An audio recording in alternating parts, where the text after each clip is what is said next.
दोस्तों, आज की कहानी है मैं ससुराल में भी आगे पढ़ना चाहती हूँ। दोस्तों, कहानी शुरू करने से पहले अगर आपने हमारे चैनल को सब्सक्राइब नहीं किया है तो सब्सक्राइब कर लीजिए ताकि आपके पास पहुँचे हर नया वीडियो। अरे तू कैसे आई? अभी पिछले हफ्ते तो तेरी शादी थी, आने दिया तेरे ससुराल वालों ने इतनी जल्दी? माँ की चिंता मत कर, अब तू ससुराल का ध्यान कर। और ये क्या आंटी, आप सीमा से बर्तन करवा रही हो? अभी तो बेचारी की मेहंदी भी नहीं उतरी, स्कूल से पढ़ा कर लौटी। सनैया ने जैसे ही सीमा अपनी काम वाली की बेटी को अपने घर में माँ का हाथ बांटते देखा तो टोकते हुए कहा। सीमा 15-16 साल की, बहुत ही समझदार और शांत स्वभाव की थी। 10वीं की परीक्षा खत्म होते ही उसकी माँ ने पढ़ाई छुड़वा कर उसके हाथ पीले कर दिए थे। पर किस्मत की मारी एक ही हफ्ते में घर लौट आई थी। सने की बातें सुनते ही सीमा की माँ की आंखों से झरझर आंसू निकलने लगे और बस उसी आवेश में लगी बेटी को कोसने। बेचारी सीमा खुद के आंसू रोक माँ को चुप कराने की व्यर्थ कोशिश कर रही थी। ये सब देख सनैया के कदम तो जैसे ठिठक ही गई। अरे आंटी रो रही हैं, मैं तो केवल मजाक कर रही थी। मजाक तो इस करमजली की किस्मत ने इसके साथ किया है। दूसरे दिन ही पति को खा गई। ससुराल वालों ने डायन कहकर घर से निकाल दिया।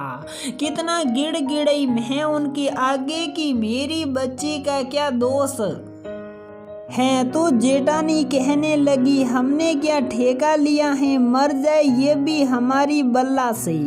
जेठ और नंदोई की घूरती नजरें देख मैं इसे साथ ही ले आई, कहते हुए सीमा की माँ रोए जा रही थी और अभागी सीमा माँ को हिम्मत बंधवा रही थी। उतने में सनैया की माँ चाय बनाकर ले आई और बीच में रखते वे बोली, अरे भगवान सब ठीक करेगा, ले थोड़ा चाय ले। देख तू ही कमजोर पड़ेगी तो इस बेचारी का क्या होगा, इसे कौन हिम्मत बंधवाने वाला है। सनैया भी सीमा की ओर देख अपने आंसू रोक नहीं पाई और चुपचाप सीमा के सिर पर हाथ रखकर भीतर चली गई। दूसरे कमरे में तो आ गई, पर बेचारी सीमा की किस्मत के बारे में सोच कर बस मन ही मन भगवान से नाराज हो रही थी। यूं ही एक माह बीत गया। अरे आज तो 10वीं का रिजल्ट आ गया, कितने नंबर आए हैं तेरे? खुश होते हुए सनैया ने सीमा से पूछा। छोड़ो ना दीदी, अब क्या करना है? उदासी भरे चेहरे से सीमा ने कहा, क्या करना है मतलब क्या है तेरा? सनैया ने नाराज होते हुए कहा, तू तो बड़ी बड़ी बातें करती थी, मुझे आपकी तरह स्कूल में पढ़ाना है, अब क्या हुआ तुझे? चल उठ, छोड़ ये बर्तन, बहुत हो गया। सनैया ने सीमा का हाथ खींचते हुए बोला, अरे रहने दे बिटिया, यही किस्मत है इसकी। सीमा की माँ ने सनैया का अपनी बेटी के प्रति इतना प्यार और फिक्र देखते हुए सनैया से कहा, नहीं आंटी, किस्मत अपने हाथों से बनती है, कोशिश करो तो क्या नहीं मिलता। और हमारी सीमा तो बहुत मेहनती है, कभी हार नहीं मानती। सनैया ने थोड़ा कठोर आवाज में सीमा की ओर देखकर बोला, चल उठ। खींचते हुए सनई उसे ले गए रिजल्ट देखने। बहुत अच्छे नंबर लेकर आई सीमा पास हुई थी। सनैया ने बाजार से मिठाई ली और सीमा का मुंह मीठा किया और घर लेकर उसकी माँ को भी सीमा के लिए बधाई दी। चल चल सीमा, जल्दी चल। 2 दिन बाद जैसे ही सीमा आई, सनैया उसे सीधे 11वीं कक्षा का फॉर्म भरवाने ले गई। पर दीदी अब ये सब कैसे कर पाएंगे? सीमा ने सनैया को देखकर पूछा। मैं हूँ ना, तेरे सपने को सच बनाने में मैं हूँ तेरे साथ। बस तो पूरी जान लगा के उड़ना, मुझे केवल यूं ही दीदी कहती हैं। बड़ी बहन मानती नहीं क्या? सनैया ने विश्वास से भरकर सीमा से कहा।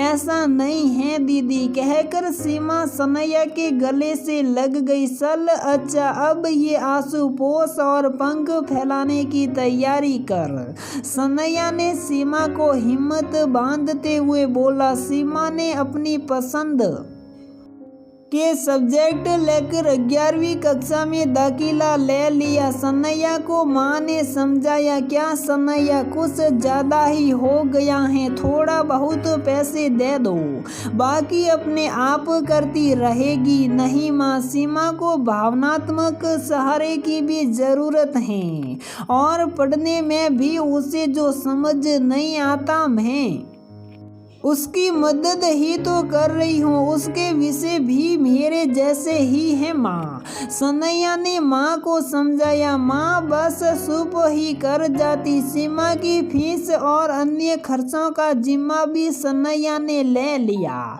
जिसके कारण सीमा की माँ भी ज़्यादा टोका टाकी न कर पाती। सीमा भी पूरी लगन से जुटी थी। 12वीं में बहुत अच्छे अंक लाकर सीमा ने खुद को और सनैया को सही सिद्ध कर दिया। अब सीमा ने भी अपनी पढ़ाई का खर्च का जिम्मा खुद पर लेने के लिए ट्यूशन पढ़ाना शुरू कर दिया। सीमा को यूं आगे बढ़ते देख सनैया मन ही मन बहुत खुश होती। अपनी मंजिल को पाने की शाह में सीमा ने पढ़ाई पूरी होते ही स्कूल में नौकरी के लिए अर्जी दे दी। अच्छे स्कूल में सीमा का चयन हो गया। जब भी सनैया अपने मायके आती, सीमा अपनी दीदी से जरूर मिलने आती और धन्यवाद से भरी आंखों से जब सनैया को देखती तो सनैया उसे अपने गले से लगा लेती। माँ और पापा को भी सनैया और सीमा दोनों की लगन पर गर्व हो चला था। सनैया की थोड़ी सी मदद और हिम्मत ने सीमा का जीवन संवार दिया। तो दोस्तों, हमारी ये कहानी यहीं पर समाप्त होती है। अगर आपको हमारी ये कहानी पसंद आती है तो वीडियो को लाइक करें, शेयर करें और हमारे चैनल को सब्सक्राइब जरूर करें।